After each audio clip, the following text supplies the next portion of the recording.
Salam dan salam sejahtera kawan-kawan. Saya sedang membaca media, mungkin ini saluran PAS punya media, tetapi saya rasa ini satu pembohongan dan ini juga satu yang dia cuba lemparkan kepada pihak lawan untuk mereka memperkuatkan parti mereka supaya rakyat mempercayai parti mereka.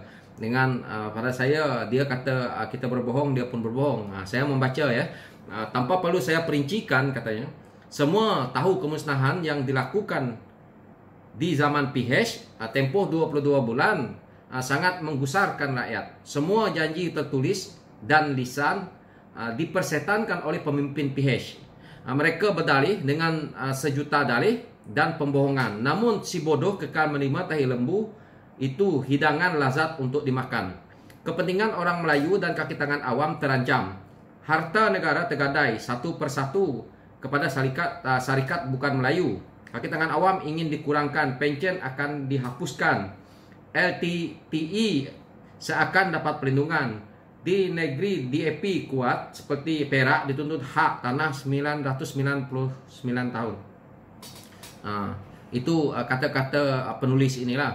Jadi pada saya, apa yang diperkatakan oleh PAS ni, yang dia perkatakan satu kebohongan dan juga si bodoh kekal menerima tahi lembu, itu hidangan lazat untuk dimakan. Ini adalah mereka sendiri, kerana kerajaan PH yang keluar ni, separuh menterinya ada dalam kerajaan yang ada hari ini. So digabungkan dengan PAS, maka mereka sama-sama mendapat hidangan tahi lembu yang lazat untuk dimakan oleh mereka sendiri. Ini adalah satu yang mereka perkatakan tapi jatuh ke mukanya sendiri. Inilah tahi lembu jatuh ke muka sendiri. Kenapa saya kata seperti itu? Separuh daripada menteri yang ada dalam kerajaan hari ini adalah yang ada dalam PH, termasuk Perdana Menterinya. So, apa lagi yang dia nak perkatakan dalam isu ini? Untuk dia nak cerita kepentingan Melayu, kepentingan awam terancam, ini adalah modal mereka untuk menarik orang Melayu supaya menyokong parti mereka, yang mana apabila mereka menang, mereka senang mencuri sana mencuri sini lagi, seperti mana yang kita lihat hari ini. Apa yang berlaku ini dah terbukti hari ini. Mereka memerintah, rakyat boleh nampak. Saya tidak perlu perkatakan isu apa yang mereka lakukan, rakyat boleh menilai hari ini pimpinan mereka. Jadi saya cuma nak huraikan, dia tak perlu nak menjual bangsa, tak perlu nak menjual kaum. Satu lagi yang saya nak perjelaskan di sini sebelum saya masuk lagi ke dalam, pemimpin PAS ni sepatutnya harus belajar. Kenapa saya kata harus belajar? Pemimpin PAS ini bukan saya kata tidak bagus. Cuma pemimpin PAS ini dia perlu banyak belajar lagi bagaimana memimpin pusat. Kerana selama ini mereka memimpin negeri yang majoritinya orang Islam, terutamanya Kelantan dan Terengganu. Dan mungkin sesekali Perak, sesekali Kedah. Jadi mereka ini memimpin satu negeri yang majoritinya Melayu. Mereka bercita-cita untuk memimpin Malaysia. Tetapi untuk menjadi pemimpin Malaysia, dia kena tahu, dalam Malaysia ini banyak berbilang kaum. Kalau kamu menjual isu kepentingan Melayu, kaki tangan awam terancam, harta negara tergadai, syarikat-syarikat Melayu dijual kepada bukan Melayu, kaki tangan awam ingin dikurangkan, ini bukan melibatkan satu kaum. Inilah saya perkatakan, pemimpin PAS perlu belajar bagaimana memimpin pusat. Bagaimana dia nak memimpin pusat untuk dia mentadbir negara ini, lihat kepada kaum lain. Jangan dia main isu seperti ini. Kalau kamu ingin memimpin pusat, kamu cerita hal seperti ini, bermakna kamu tidak layak memimpin di pusat. Kamu adalah parti yang layak ditolak oleh rakyat. Kerana kamu ingin masuk PAS ke Sabah dan Sarawak, tetapi ideologi yang kamu pakai adalah ideologi yang waktu kamu pegang negeri Kelantan, pegang negeri Terengganu. Jadi ini bertentangan dengan kehendak rakyat Malaysia yang mana berbilang kaum. Ini kalau saya. Jadi untuk dia nak berkata seperti ini, janji-janji PH itu tak apa, saya sudah jawab tadi. Tetapi untuk dia nak mengatakan seperti ini adalah bertentangan. Untuk mereka nak menjadi pemimpin pusat, mereka sudah gagal. Kerana mereka tidak tahu bagaimana nak mengharmonikan kaum. Dia kena ingat, negara ini bukan satu kaum punya, seperti yang saya perkatakan. Ini PAS dia tidak paham apa itu MA63. Bagi tahu dekat pemimpin PAS, pemimpin-pemimpin yang hebat dalam kerajaan ataupun di luar kerajaan hari ini, ajar pemimpin-pemimpin PAS ini bagaimana itu MA63 berfungsi. Supaya dia paham. Jadi dia tidak lagi main isu kaum, tidak main isu agama di sini. Karena dia mainkan isu ini, dia tidak paham MA63. MA63 itu adalah gabungan 3 negeri, 3 negara. Jadi dia tidak paham di sini. 3 wilayah yang bergabung. Jadi bila kamu mainkan isu ini, kamu seolah-olah tidak nampak bahwa kamu sekarang nih terlalu kurang cerdik dalam politik. Kamu hanya mainkan isu agama, mainkan isu agama, mainkan isu kaum, mainkan isu kaum. MA63 ini adalah 3 wilayah yang dijadikan Malaysia. Dijadikan Malaysia, jadilah namanya Malaysia. Jadi bukan punya satu kaum, bukan punya satu bangsa. Jadi dia kena paham di sini. Bila dia mainkan isu-isu ini, inilah yang memecah belahkan kaum di Malaysia nih, politik yang memecah belahkan kaum di Malaysia nih, bukan orang. Orang-orang politik ini yang pandai ini, yang menipu untuk mereka mendapat keuntungan, menipu untuk mereka mendapat satu jawatan yang besar, untuk mereka mencuri, merompak harta negara ini, inilah yang berlaku. Cakap berkobar-kobar.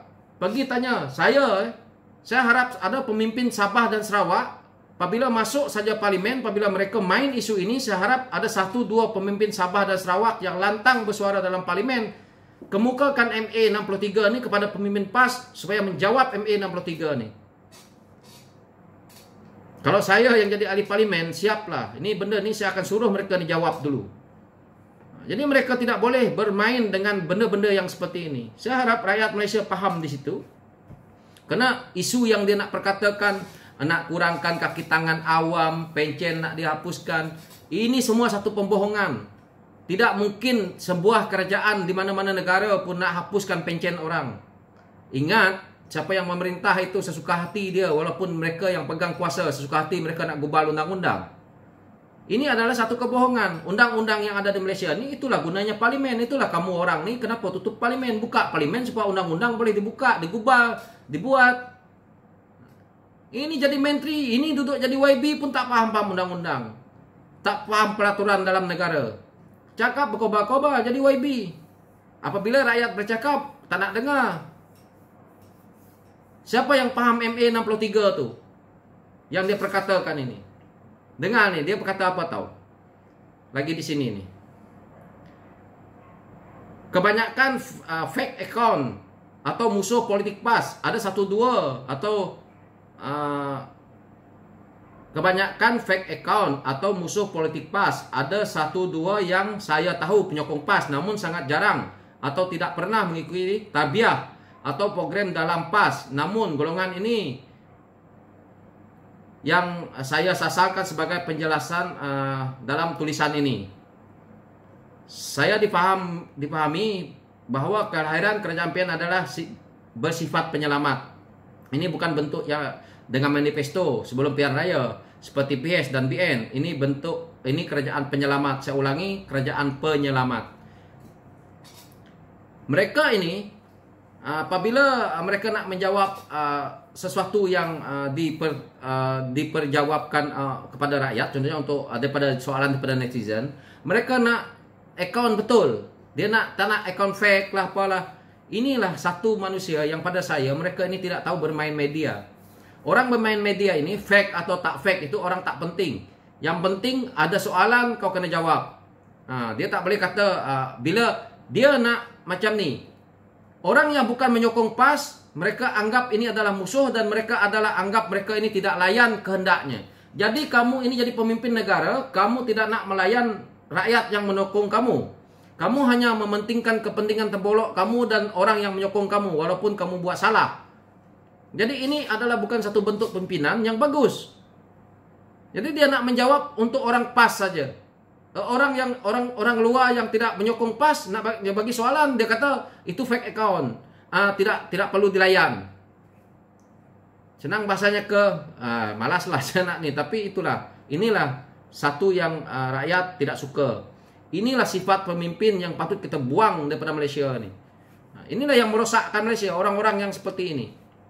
Itu saya kata mereka ini harus paham apa itu MA 63 supaya mereka ini tidak menjadi resis seperti ini. Rata-rata mereka tak tahu MA 63, mau main politik, tapi pembentukan Malaysia pun tak faham. Apa punya orang politik seperti ini? Oke, kawan-kawan, ini penjelasan saya berkenaan dengan isu ni. Pemimpin PAS yang tak tahu MA 63 nanti pergi baca, ada dalam Google, cari. So kamu faham, baru kamu boleh cerita tentang bagaimana ni dalam Malaysia ni. Jangan kamu main cakap seperti ini. Ini umpama kamu tak ada ilmu untuk nak bercerita dengan rakyat. Okey, sekian dari saya. Thank you.